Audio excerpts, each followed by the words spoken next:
ago, demonstrating that several modern art masters influenced by or even copied the traditional art of many African societies. Now, the distinguished orator of the great city of Benin has stolen some of what I was going to say about my growing up. I guess I've talked about it too much.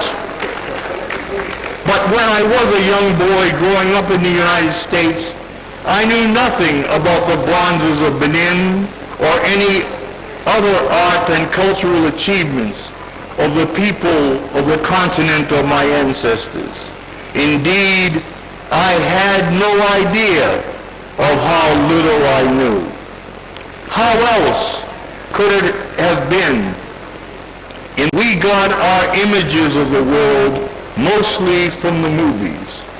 Africa existed on the screen only as a place where Tarzan and Jungle Jim heroically bore the white man's burden. Tarzan's pet ape was portrayed more sympathetically than most of the Africans, who were seen as little more than benighted savages. In secondary school, when Africa was mentioned at all in geography studies, it was not done in a way that instituted pride in the heart of the only black student in the class, and that was me. In Europe, the parents of my 5 cousins, 4 of whom were born in Lagos, decided to return to the United States. That decision was to have a profound impact on my life. My aunt had accompanied her husband to Nigeria, as the orator said, a decade earlier, when he took up a job with the Government Department of Railways, as the NRC was then called. I was a high school student when World War II ended and the fight for independence from colonial rule began. Delegations from Nigeria arrived to present their, already said, a number of the delegates would stop over at the home of their friend, my uncle Edward Kelly. I was fortunate to meet some of them on the occasions when their visits coincide with my vacations. I met some of this country's founding fathers and was fascinated by the political discussions I overheard. Thus did Nigeria become the first country with which I felt any affinity. But a century before I was born, the kinship with Africa, and especially with Nigeria, was being rekindled by blacks in the United States. Daughters of Africa could ever be accorded dignity in the land of their captivity, schemes were developed to recolonize them in Liberia. But these plans were hatched by whites and were largely opposed by a highly educated group of free blacks. Most prominent among them was Dr. Martin R. Delaney, the father of black nationalism in America. Delaney preached race pride in an age when black was considered anything but beautiful, and the black race worldwide was held to be mentally and morally inferior to all.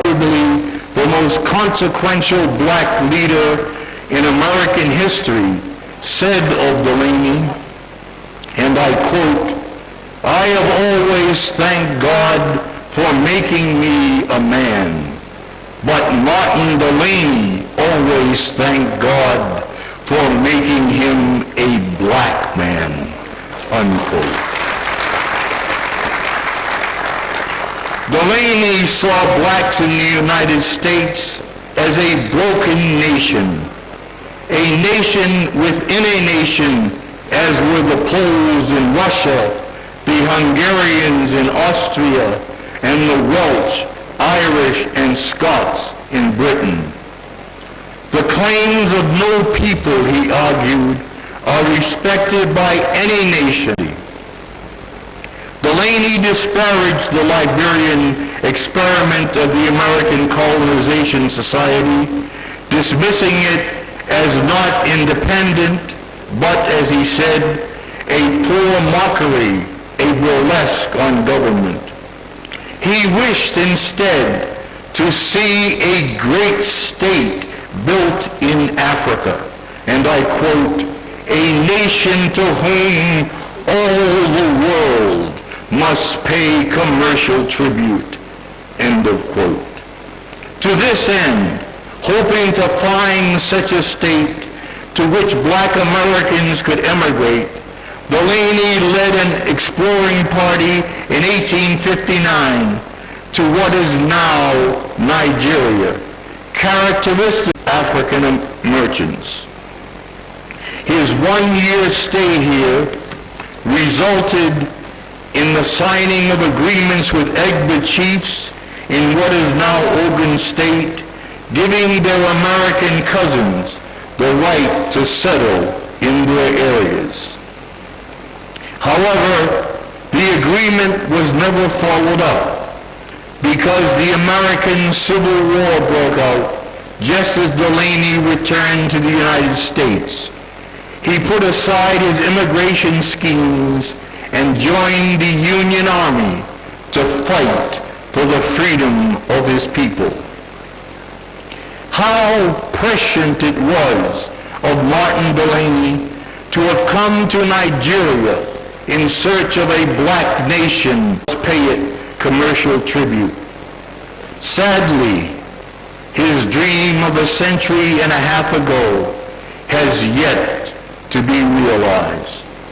Africa continues to be marginalized on the world stage. Despite all of our sloganeering of Africa rising, this continent, in spite of its vast natural resources, remains the least respected in the world. But more of that later. When Delaney declared that the claims of no people are respected by any nation until they are presented in a national capacity, he was of course speaking of the claims of what began soon after, leaving only the weak states of Haiti, Liberia, and Ethiopia nominally in charge of their national destinies. When at last the colonial yoke began to be loosened and then thrown off, blacks in the African diaspora joined those in the motherland in joyful celebration. In the U.S., for the first time, we felt that we had in the new black-ruled countries powerful allies on our side as we fought for our full civil rights. From the 1950s onward, that alliance has mistreatment of blacks, especially in the American South, became a foreign policy embarrassment for the United States. African leaders and diplomats raised the issue with top American officials and before the United Nations. Here in Nigeria, the press continued to highlight every instance of racial discord. On the other side of the ledger, black Americans made the cause of ending apartheid in South Africa and freeing Nelson Mandela their own. They took the lead in agitating for the U.S. government to support the liberation struggle in Southern Africa. In fact, the only time our black ambassadors protesting in front of the South African embassy.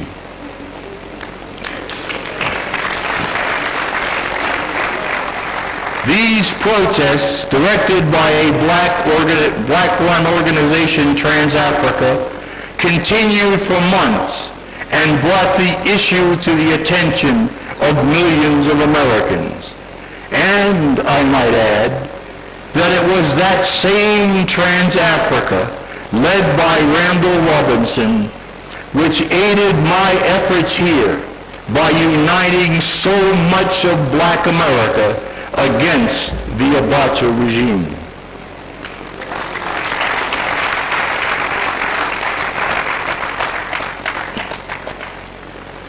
Before taking up my post, I had been deeply involved with the anti-apartheid campaign in the United States. I wrote and spoke often about South Africa, as I would later do about Nigeria. By the time I arrived here, Nelson Mandela had been freed and 5 months later elected as the first president of a democratic South Africa. At the same time, there was much discussion about the expansion of the United Nations Security Council to include one permanent member from sub-Saharan Africa. I received criticism from the Abacha government and its supporters for suggesting that unless Nigeria returned to civil rule, to military rule Nigeria, but instead to the newly democratic South Africa.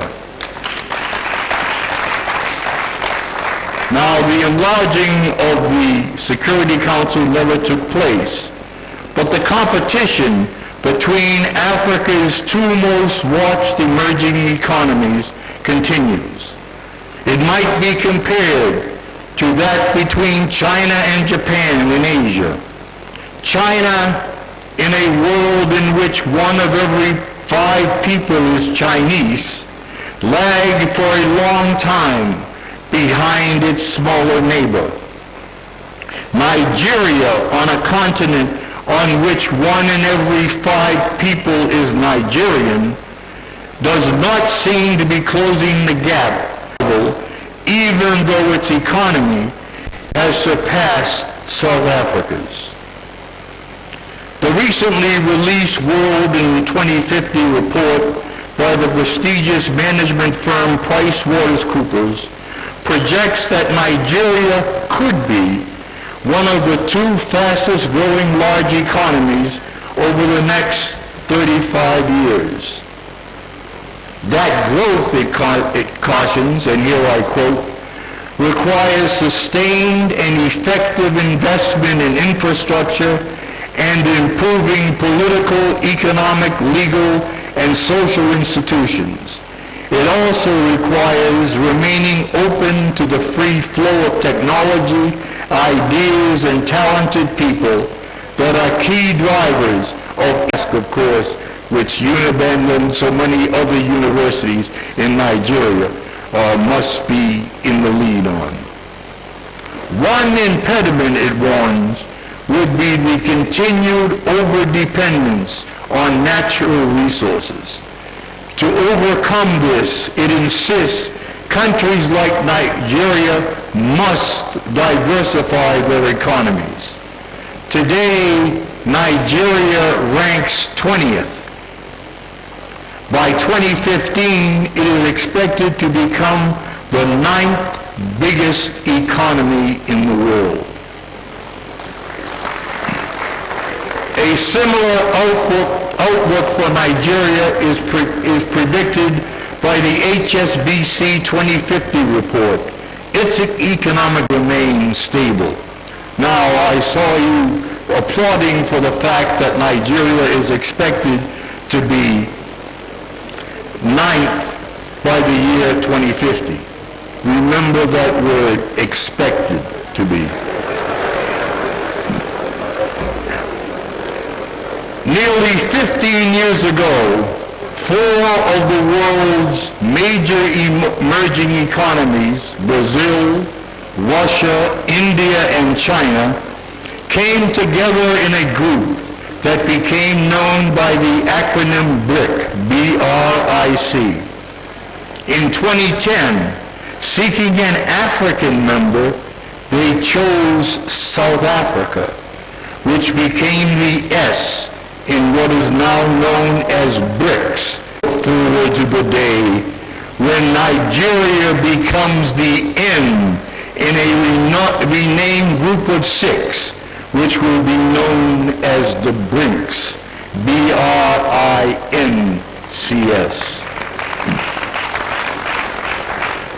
Nigeria has surpassed South Africa as the continent's largest economy, and yet has not been admitted to that prestigious group of 5, with which it has more in common with the 4 non-African nations as one of the world's most populous countries than does relatively small South Africa. Nigeria is not even thought worthy of being a member of the group of 20. It is not regarded as influential enough or regionally to be included in the company of Argentina, Australia, Brazil, Canada, China, France, Germany, India, Indonesia, Italy, Japan, South Korea, Mexico, Russia, Saudi Arabia, South Africa, Turkey, the United Kingdom, and the United States. With such a rosy outlook for the future, why is it that Nigeria still is an underperformer on the world stage? Why is it when the G8 group of highly industrialized countries or other gather often to Johannesburg, that they call, than to Abuja, on those all too rare times when they seek any African perspective at all? Maybe there is a bit of the old boy who cried wolf legend involved. In that story, you'll remember, the boy falsely cried so often that a wolf was coming that when at last his warning was true, nobody believed him. So it seems to be with Nigeria. For how long has it been proclaimed that its vast potential was about to be realized, only to have those hopes dashed time after disappointing time? Country of the future, but that future, sadly, never seems to arrive. There was a time, not so long ago, when Nigeria was seen as the indispensable and most important country in Africa. It had been so since the event whose centennial you celebrated last year, the amalgamation of 3 contiguous pieces of British West Africa into what on October 1st, 1960, became the Federal Republic of Nigeria. It instantly was acknowledged as the greatest and most important black nation in the world. There was much to back up such an assumption. Petroleum, a member of the powerful international oil cartel OPEC, the Organization of the Petroleum Export Companies. It became and remains one of my country's 5 most important sources of imported crude oil. A decade after independence, it was booming economically. The naira was as strong as the dollar or the pound. Diplomatically, it led the fight to isolate the apartheid government of South Africa. Militarily, it continued the tradition it started in the 1960s in the newly independent Congo of being one of the most responsible and respected members of the United Nations around the world. Nigeria's universities were the pride of the continent. Its graduates took top honors wherever they studied in Europe or America. The oil boom, which once lubricated a growing economy, turned from a blessing to a curse. Most of the great wealth it provided was embezzled by government officials and their cronies. While the citizens of other oil-producing countries prospered, Nigeria became the only member of OPEC to be listed among the world's poorest countries. Consistently been ignored. When I was here serving as ambassador, the United Nations Development Program in Nigeria issued its 1996 report, and I quote, "This indicates that Nigeria has all the potential to develop into a true giant of Africa, if and only if the appropriate political and social measures are implemented to help the people to alleviate and eventually eradicate mass poverty by adopting a human-centered, holistic development strategy." End of quote. That report also observed that regional disparities in Nigeria were among the Nigerian states by the United Nations Human Development Index put Edo and Delta states on top, while Borno was at the bottom.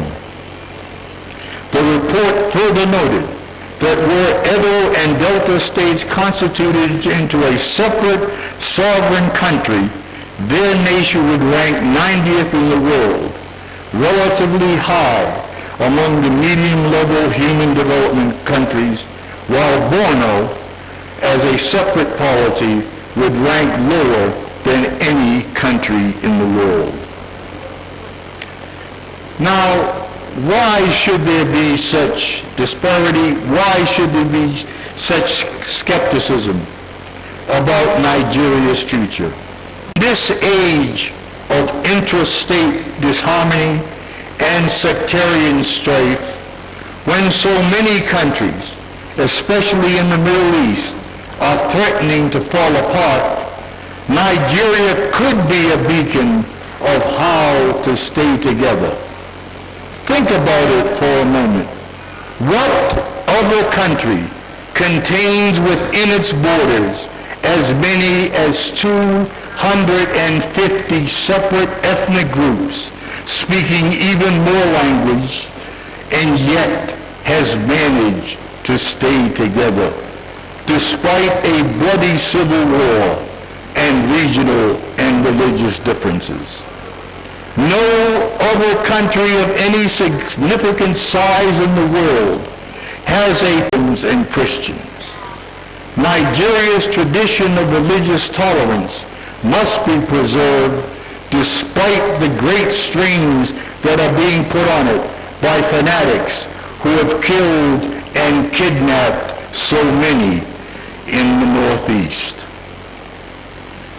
While terrorism is the greatest strategic challenge of our time, the greatest moral challenge remains the persistence of poverty. That scourge continues to plague the black world. Unlike Europe, the poor are in the majority in every country in Africa, and in most they are disproportionately young. They are a tender area. They make up nearly half of the population. Their unemployment rate is a staggering 50%. For graduates from universities to find it so difficult to find a job upon their graduation is could be a harbinger of bad things to come. But that was the situation not so many years ago in India. In fact, they referred to their great numbers of unemployed graduates as the educated proletariat. India has begun to turn that around and as one of the great emerging economies. Nigeria is confronting one of the most confounding contradictions in development economics. That is growth without development. From 2006 to 2015, the country's overall employment rate rose from 6.4% to 24.2%, which, as bad as it is only half of the rate for young people between the ages of 15 and 34. Or gross domestic product growth rate, those figures were happening. That Nigeria has had one of the strongest growth rates in Africa is encouraging. However, its sustainability is in doubt because of the near collapse worldwide in oil prices.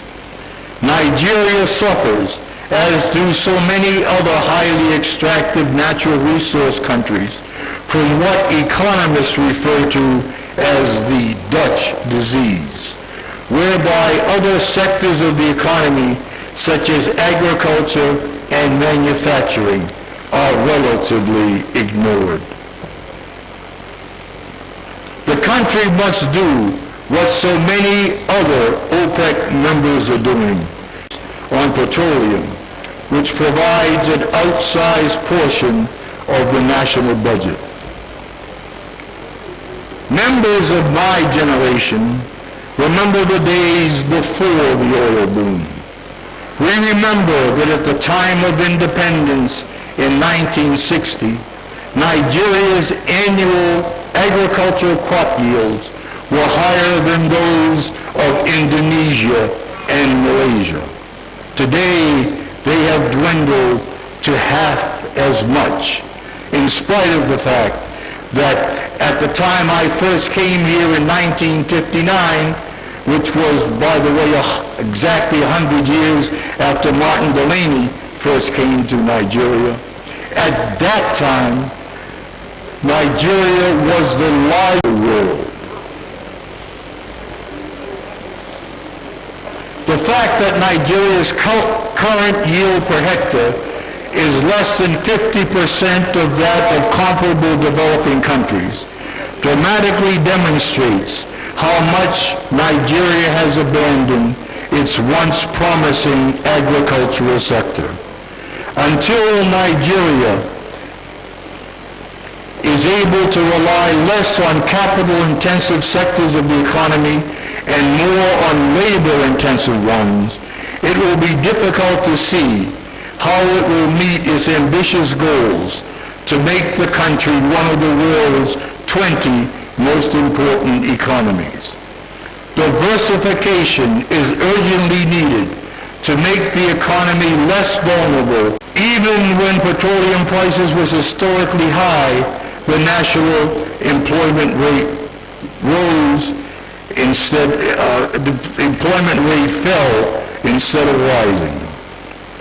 As the African Development Bank report pointed out, Nigeria's recent economic growth has been mainly driven by the non-oil sector because of high consumer demand.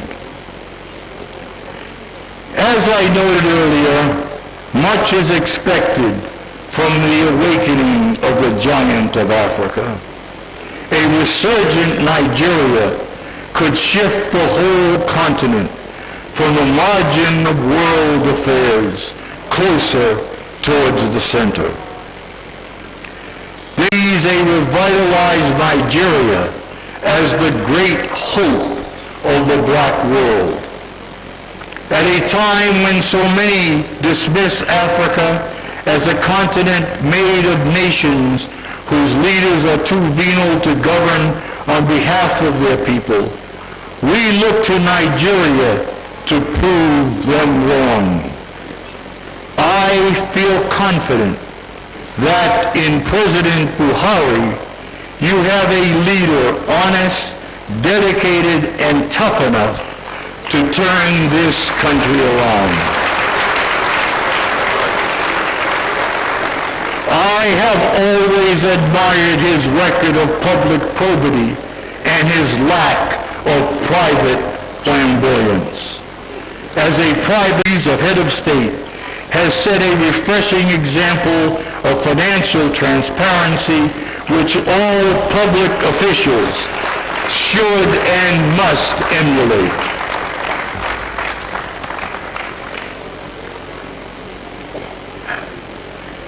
More than a century ago,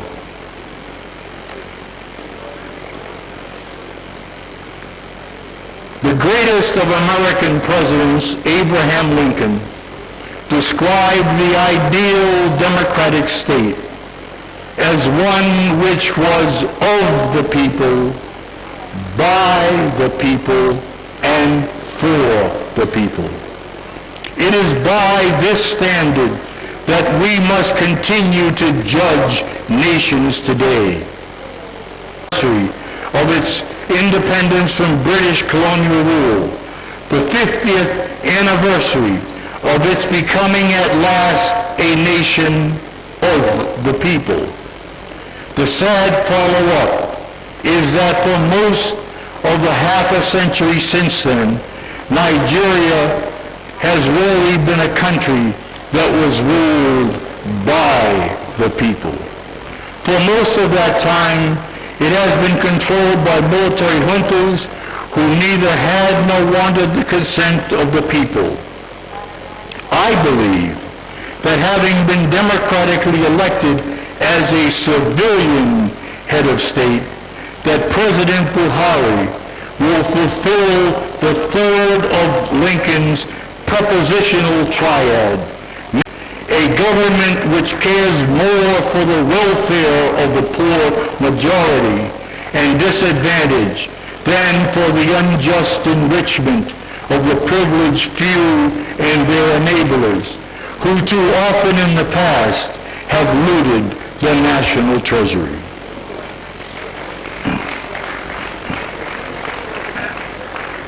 Two years ago, I challenged a group of young Nigerian graduates selected by the American consulate as fellows in a newly established youth fellowship dedicated to the pursuit of social justice. And if I may be permitted to quote myself, quote, "Do not let 50 or even 10 more years pass.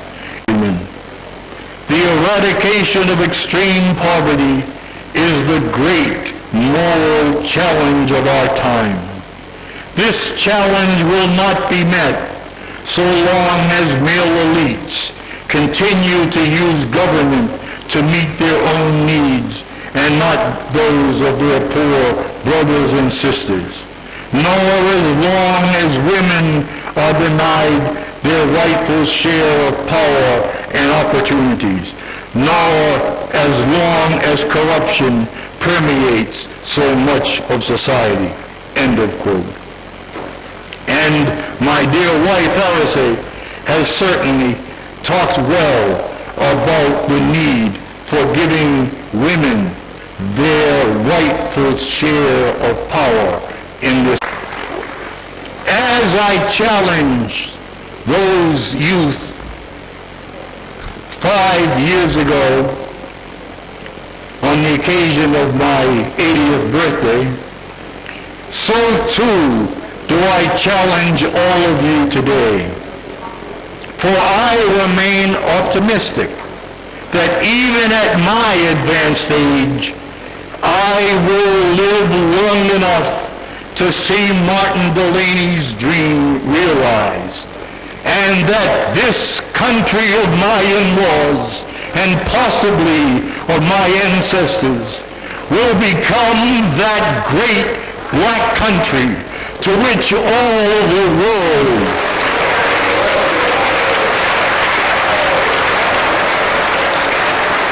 to which all the world will pay tribute and wish to emulate.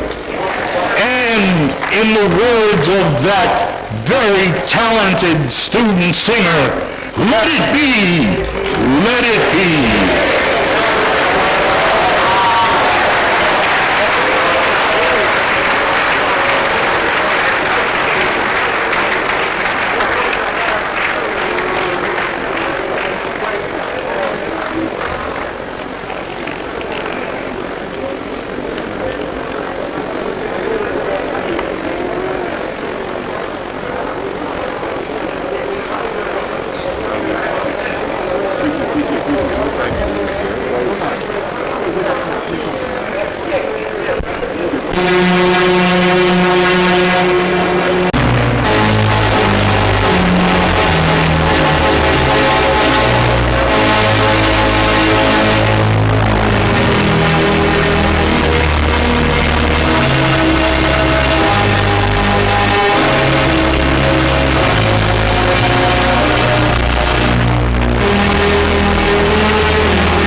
Talking, we all listened, and when we started clapping, you did not look at the wife, you were all looking at him.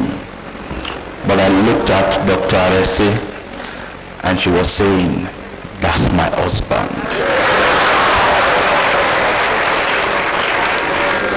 Ambassador, she is proud of you.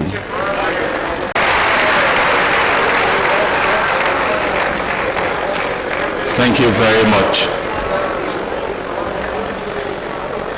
We want to place on record that University of Benin is loved by all. Even our fathers, they believe so much in what is their own. The invitation got to Chief Oyuki Obaseki last night, and he said he must attend. And he is here. Chief, we want to welcome you. Thank you very much for honoring this invitation. Thank you.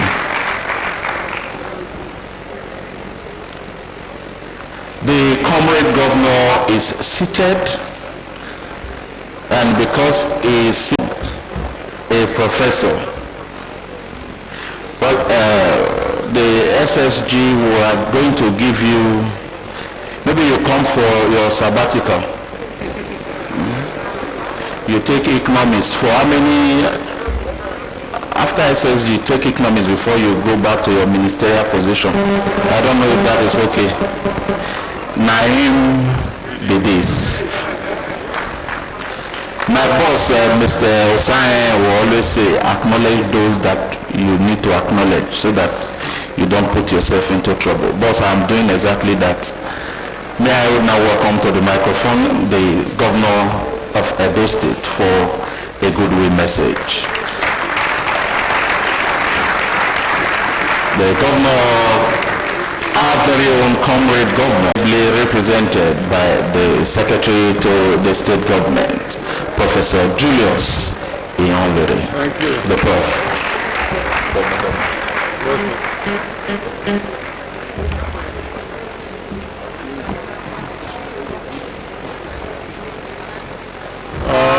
Let me begin by acknowledging the most senior and authentic ESL of the world.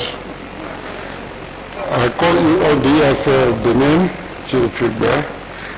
I call him the most senior because I am ESL of ULEA, and that is compared to him a small ESL. But since he can't get there, Benin Kingdom.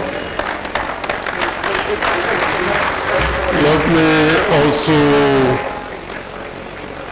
recognize the comrade Vice Chancellor of the great University of Benin, Professor Onwase, an old friend and brother, but especially also to acknowledge my comrades in the struggle. We were all together in the battle against military dictatorship, and I cannot begin here to recount the bundles of support and encouragement Nigeria Ambassador Carrington rendered to us. And I'm happy that he is looking good and well and is able to come here today to inspire us. So I thank you for coming with your usually and always pretty wife, and for these wonderful lectures we've received. Allow me to follow in the stead of others to say all protocols properly, respectfully observed. My elder brother, Professor Weyer, is there. If I don't mention his name, I may be fined when we get back home. I am not going to try to make comments on what they said. When you come from the same school of thought and the same environment of struggle, your ideas have a way of feeding on each other and producing a holistic argument that expresses the yearnings and feelings of the majority. But the comrade governor actually wanted to be here. He had written to accept that he will be here. But today is the National Economic Council, and unfortunately he had to be in Abuja. But if you are not there, you will not complain. So he asked me to represent him, and I gladly did that because I've always had a lot of respect for this university. I have a lot of colleagues here. Though I believe that, and this is for the management and the students, that we may need a debate at some point. This great Uniben you are talking, because before Uniben was established, Great Ife existed. So we will need to bring people from Ife, staff and students, and you bring your own, and let us have this debate in the presence of Edo people. And I speak as a life member of, you are looking at me as a serious statement. But I respect this university. You've excelled in several fronts, and we have no reason not to be proud of the University of Benin. Let me just make one or two points. A sort of introduction to the two wonderful lectures we received today. And that is to say, if you look at the history of nations, whether you look at Southern Africa or you go into Europe or even the United States, wherever, happened because the people prayed more than others. Prayer is good. I'm not saying it's not good. Growth and development never happened because some people like us gave several lectures. It happened because the structure of the state, the structure and character of the dominant political and social forces that manage the engagement of constituencies and communities in the process of growth and change were accountable, responsible, democratic, subscribe to social justice, resources effectively to ensure sustainable growth and development. And I think that is what we still lack in our country. We talk about leadership and leadership and leadership, but we are here to critically interrogate the content and context of leadership issues in Nigeria. So whether you look at the Nigerian looting class, some will call them the ruling class, but so far they have not ruled in directions that has made our lives better. Or you look at the structure of political engagements, either within and between power, and use political power to engage in primitive, reckless, irresponsible, criminal and wicked accumulation, you know that growth and development cannot be the result of what we do. When I used to be in Abuja, we used to refer to the civil service or the civil servants as the evil class or evil service. Not because the persons are necessarily bad, but since political independence, they've managed our resources and our opportunities, and look at where we are. So I believe that whether theoretically or in practice, there are some critical issues we must look at. Here, if only you was there, there was no light, no water, no Unibem at that time. We've been talking about diversifying the economy. If you take O.A. Lawal, O-level economies, all the problems of development or problems of agriculture listed there, a book published in the early 70s, I think, are still valid today. So is it not amazing that we've not really moved that far? Whether it is on gender issues, or on the girl child, or on security, or on accountability, on social justice, on protection of human rights, on even keeping our roads. We were to do it in Ososo, to have it in Ososo, in Akoko Edo. But at that time the road was bad. Our two portions, people had to be traveling through Oluku, Banikaka, to Sober, to Ifo, to Uzeba. And we were inviting Governor Fashola to give us a keynote, who was facing screening. We invited 4 World Bank officials to give us talks on the DPO1 and DPO2. And we said, look, it was cheaper to go there than bring them here and take them through those roads. If they were kidnapped, the way Falaye was kidnapped, it would cost us more to work for their rescue than to do it. So at this stage, we are still complaining about basic infrastructure. We discovered in Edo State that Edo was number 27th on WAEC and NECO.